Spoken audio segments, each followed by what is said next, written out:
দলীয় জোট যখন ফিনিশ, 20 দলীয় জোট যখন ফিনিশ, সর্বশেষ ঐক্যফ্রন্ট ছিল সেটাও যখন ফিনিশ, আর পরিষ্কার 24-এর 5ই আগস্টের পরে বুঝলাম জামাত কোন জিনিস।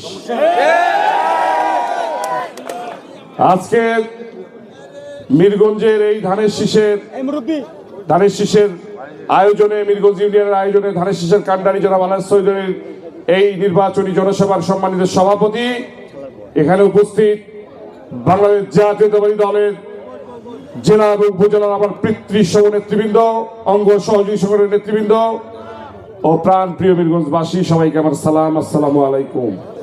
এবং সনাতনী ভাইদের প্রতি রইল আদাব এবং শুভেচ্ছা। সময় নাই, প্রার্থী আছেন, জলঢাকার মেয়র আছেন, ওনারা কথা বলবেন। আমি দুইটা কথা বলতে চাই।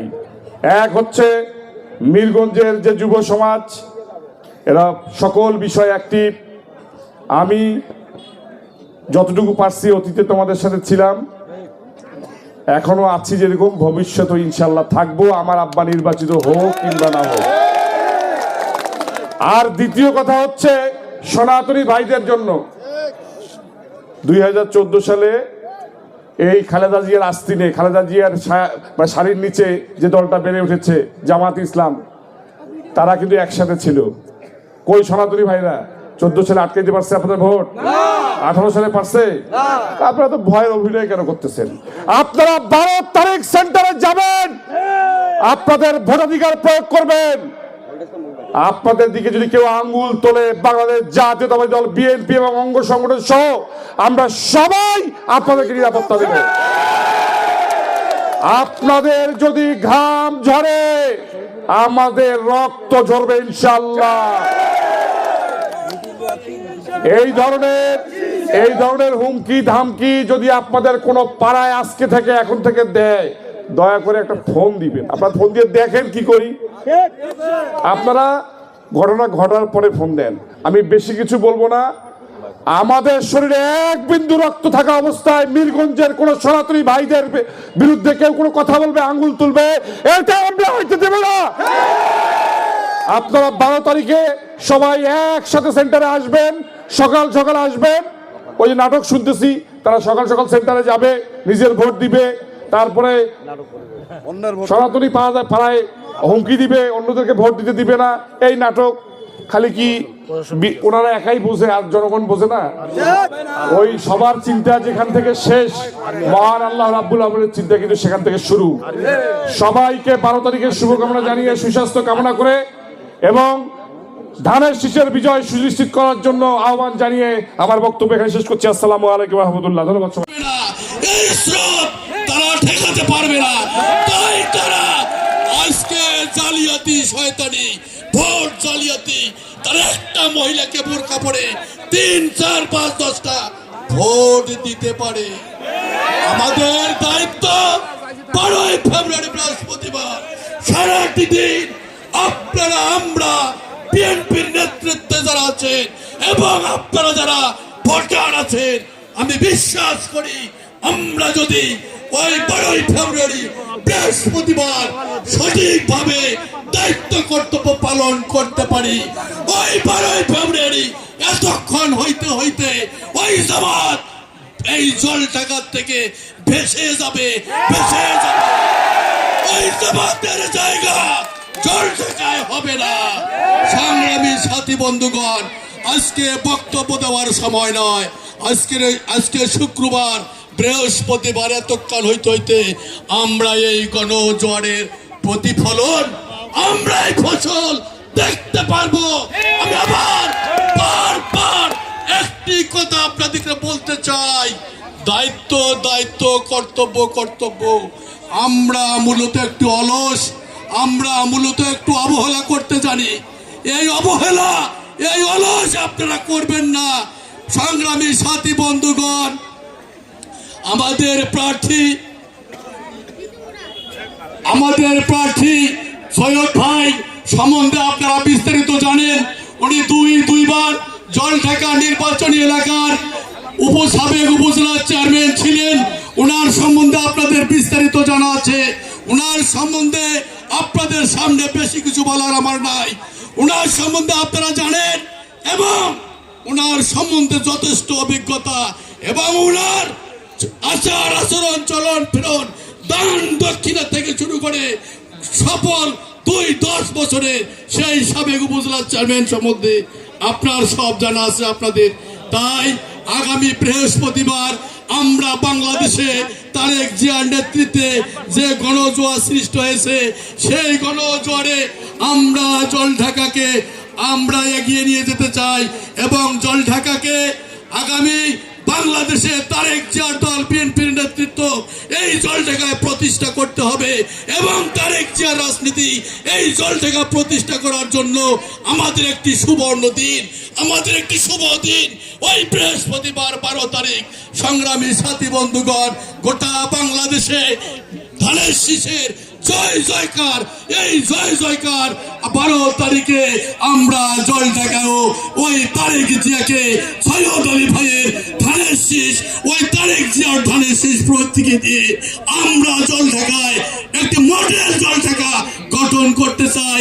আরেকটি দল যারা আমাদের প্রতিদ্বন্দ্বিতা করতেছে ওই জামাত ইসলাম, ওই জামাত শিবির চক্র আজকে হিন্দু ভাইদেরকেও আজকে ষড়যন্ত্র করে শুরু করেছে। তারা ওই জামাত শিবির চক্রকে আমাদের আগামী 12 তারিখে আমাদের জবাব দেওয়ার জন্য এবং ওই জামাত শিবিরকে তাদের সন্ত্রাসী, তাদের হুমকি ধামকি যে কোনো কার্যক্রম আমাদের রুখে দাঁড়াতে হবে এবং 12 তারিখ ধানের শীষ প্রতীকের জন্য আমরা একতাবদ্ধ হয়ে আমরা সকলে কাজ করব এই আশাবাদ ব্যক্ত।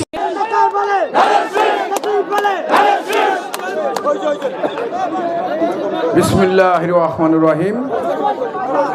আজকের এই নির্বাচনী জনসভার সম্মানিত সভাপতি, উপস্থিত আছেন আমাদের বিএনপির জেলা,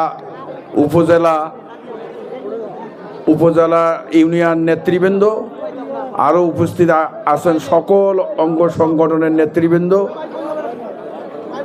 সামনে উপস্থিত আছেন মিরিগঞ্জের প্রাণপ্রিয় ভাই ও সনাতনী ভাইরা, সবাইকে আমার সালাম ও সনাতনী ভাইদেরকে আদাব। আজকে একটা কথাই আমি বলতে চাই যে এই যে নির্বাচনী আমরা পথসভা হিসাবে ঘোষণা করি, কিন্তু আজকে কয়েকদিন থেকে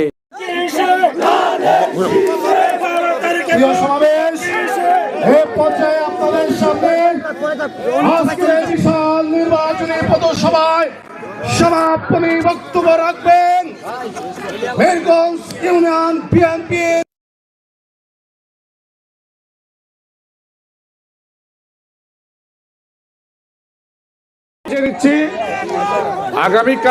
আগামীকাল 1:20 নীলফামারী বড় মাঠে আমাদের দলের চেয়ারম্যান দেশনায়ক জনাব তারেক রহমান উনি ল্যান্ড করবেন এবং নীলফামারীর জনসমাবেশে উনি বক্তব্য রাখবেন। আমরা বিভিন্ন ইউনিয়নে আমাদের গাড়িগুলো চেষ্টা করব সকাল 10টার মধ্যে পাঠানোর এবং আপনারা দয়া করে 10:30টার মধ্যে কোথায় কিভাবে যাবেন ইউনিয়ন নেতাদেরকে নির্দেশনা দেওয়া হবে ইনশাআল্লাহ। সকাল 10:30টায় প্রত্যেক ইউনিয়ন থেকে গাড়িগুলো ছাড়বে, আমরা ইউনিয়ন নেতাদেরকে জানাই দেবো ইনশাআল্লাহ। জি,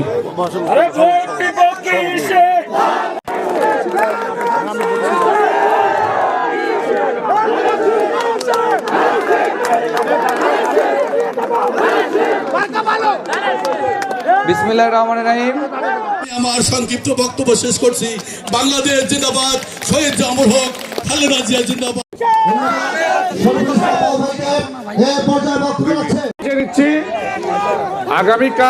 আগামীকাল 1:20 নীলফামারী বড় মাঠে আমাদের দলের চেয়ারম্যান দেশনায়ক জনাব তারেক রহমান উনি ল্যান্ড করবেন এবং নীলফামারীর জনসমাবেশে উনি বক্তব্য রাখবেন। আমরা বিভিন্ন ইউনিয়নে আমাদের গাড়িগুলো চেষ্টা করব সকাল 10টার মধ্যে পাঠানোর এবং আপনারা দয়া করে 10:30টার মধ্যে কোথায় কিভাবে যাবেন ইউনিয়ন নেতাদেরকে নির্দেশনা দেওয়া হবে ইনশাআল্লাহ। সকাল 10:30টায় প্রত্যেক ইউনিয়ন থেকে গাড়িগুলো ছাড়বে, আমরা ইউনিয়ন নেতাদেরকে জানাই দেবো ইনশাআল্লাহ। জি।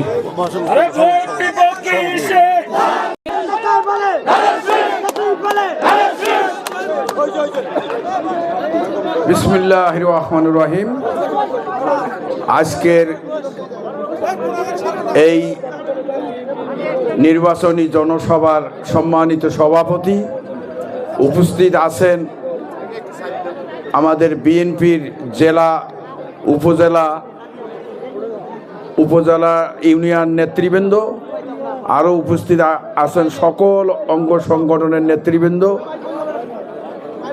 সামনে উপস্থিত আছেন মিরিগঞ্জের প্রাণ প্রিয় ভাই ও সনাতনী ভাইরা, সবাইকে আমার সালাম ও সনাতনী ভাইদেরকে আদাব। আজকে একটা কথাই আমি বলতে চাই যে এই যে নির্বাচনী আমরা পথসভা হিসাবে ঘোষণা করি, কিন্তু আজকে কয়েকদিন থেকে সভা থাকে না। আল্লাহর রহমতে জনসভায় পরিবর্তন হয়ে যায়। কালকে কৈবাড়িতে জনসভা মানে এই পথসভা ছিল, ঠিক এইরকমই হয়েছে। পরশুদিন ছিল বোধহয় শোলমারি। তা সব জায়গায় আল্লাহর রহমতে যে লোকের যে সমাগম, তাতে কি মনে হয় আপনারা জানেন? এতেই আপনাদেরকে মনে করতে হবে যে ইনশাআল্লাহ এবার সারা দেশে ধানের শীষের বিজয় হবে। এটাই আপনাদেরকে মনে করতে হবে। তা আজকে মিরগঞ্জবাসী ভাইয়ের কাছে আমার কিছু কথা, সেটা হলো আপনারা এর আগে আমাকে 2 বার ভোট দিয়ে উপজেলা চেয়ারম্যান নির্বাচিত করেছেন এবং আমার যতটুক মনে পড়ে 2 বারেই আমি এই মিরগঞ্জ ইউনিয়নে ফার্স্ট হয়েছি। তা আমার আচ্ছা, এখন আমার কথা হলো, আমি কি আপনাদের চেয়ারম্যান হয়ে কি আমি আপনাদের কাজ করেছি? কিছু কাজ করছি কিছু, যদিও আমি ওই সময় ছিলাম বিরোধী দলের চেয়ারম্যান। আওয়ামী লীগ ক্ষমতায় ছিল, আমি ছিলাম বিরোধী দলের চেয়ারম্যান। এই মেয়রও ছিল বিরোধী দলের এবং আরও অন্য চেয়ারম্যান, আরও কয়েকজন চেয়ারম্যান, ইউনিয়ন চেয়ারম্যান ছিল বিরোধী দলের। তা যাই হোক, যতটুকু পারছি আপনাদের উপকার করতে না পারলেও হয়তো আমি কারো কোনো ক্ষতি করি নাই বা কারো কাছে কোনো মানে কি বলবো উৎকোচ, যেটা ঘুষ, এটা আমি নেই কারো কাছে।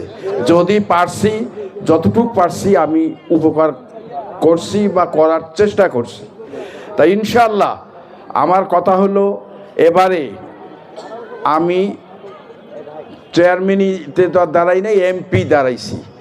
তা দেশের উন্নয়নমূলক কাজগুলো এমপিরাই করে, তাদের ক্ষমতা। তা আমি আপনাদেরকে কথা দিচ্ছি, ইনশাআল্লাহ আপনারা যদি আমাকে এমপি নির্বাচিত করেন, আমি শুধু আপনাদেরই কাজ করব। আমার নিজের কোনো কাজ নাই। এই যে এখানে কিছু কাজের তালিকা দিছে, মিরগঞ্জ ইউপির 4 নম্বর ওয়ার্ডের পূর্ব শিমলবাড়ি রাঙ্গামাটি রাস্তাটির অবস্থা বেহাল, রাস্তা পাকা করার আহ্বান। তারপরে কালকাট বজুর মোড় থেকে হিন্দুপাড়া পর্যন্ত রাস্তা, মিরগঞ্জ হাটের কাজ, পুলিশ ক্যাম্প ও সাব রেজিস্ট্রি অফিসের বিল্ডিং। আমি এগুলা পেয়ে আমি নিজে লজ্জা পাচ্ছি। কেননা আমি যদি এমপি হই তাহলে তো আমার কাজে হবে এইগুলা। আমি খুঁজি বাইর করব এবং আমি নিজে যে দেখব যে এই ইউনিয়নে কোন কাজগুলো আগে করতে হবে। এটা তো আমার দায়িত্ব হয়ে যাবে তখন। তা আমি ঠিক আছে, আমি এই মিরগঞ্জ ইউনিয়নের যেসব কাজ আমি আপনাদের কথা দিচ্ছি, এগুলা হবে ইনশাআল্লাহ। আর এগুলা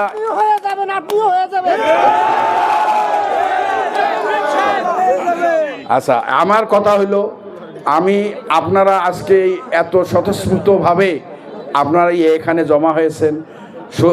কেন জমা হয়েছেন? আপনারা আমার কথা শোনার জন্য, আমার দলীয় নেতাদের কথা শোনার জন্য এবং আগামী 12 তারিখের নির্বাচনে আপনাদের রায় দিবেন, এইটা প্রমাণ করার জন্যই আপনারা এখানে জমা হয়েছেন। তাছাড়া তো অন্য কিছু না। তা আমি সময় নাই আর বেশি কিছু বলবো না। আমি একটা কথাই আপনাদেরকে বলবো, আমি আপনাদেরকে কথা দিচ্ছি, আমাদের সামনে ওয়াদা করতেছি যে ইনশাআল্লাহ আমি আপনাদের কাজ করব। আমি নির্বাচিত হলে আপনারা যদি ভোট দিয়ে 12 তারিখে ধানের শীষে ভোট দিয়ে এই তারেক জিয়ার মার্কা ধানের শীষ, আপনারা তো শুনলে অবাক হবেন, একটু আগে একটা ফোন আসছে আমার কাছে, আমি উঠে আমার ছেলের কাছে গেছি, তারেক জিয়ার এক স্টাফ আর কি আমাকে ফোন করছে যে আপনার আগামীকাল তারেক জিয়া নীলফামারী আসবে। এখন আমাদের এখানে কি কি দরকার সেইটা আজকেই আমাকে পাঠাইতে হবে। আমি তো এমপি হইনি এখনো, আজকেই পাঠাইতে হবে। হোয়াটসঅ্যাপে বললো যে আপনি হোয়াটসঅ্যাপে পাঠা দেন, কালকে যেহেতু উনি যাচ্ছে উনি ওটা দেখবে। তাহলে এতে বুঝেন যে বাংলাদেশ জাতীয়তাবাদী দল এই বিএনপির কাজ, মানে ক্ষমতায় গেলে তাদের কাজে হবে জনগণের উন্নয়ন করা। এই প্রমাণটা তো আপনাদের সামনে আমি দিলাম যে এই দলটাই এর আগে 3 বার ক্ষমতা এসেছে। আল্লাহ যদি 12 তারিখে আপনারা ভোট দিয়ে জিতান তাহলে আবার ক্ষমতায় আসবে, এবং এই দলের কাজই হইল মানুষের উন্নয়ন করা। তা ঠিক আছে, আমি আর আপনাদের কাছে বেশি কিছু বলবো না। আমি আপনাদের কাছে আবারও অনুরোধ করব, আগামী 12 তারিখে আমাকে ধানের শীষ মার্কায়, তারেক জিয়ার ধানের শীষ মার্কায়, বেগম খালেদা জিয়ার ধানের শীষ মার্কায় ভোট দিয়ে জয়যুক্ত করে আমাকে সংসদে পাঠাবেন, শুধু আপনাদের খেদমত করার জন্য। আমি আপনাদের সেবক হিসাবে থাকব, এই আশাবাদ ব্যক্ত করে আমি সবাইকে আমাদের ধন্যবাদ দিয়ে আপনাদের কাছে দোয়া চেয়ে আমি আমার বক্তব্য শেষ করছি। আসসালামু আলাইকুম।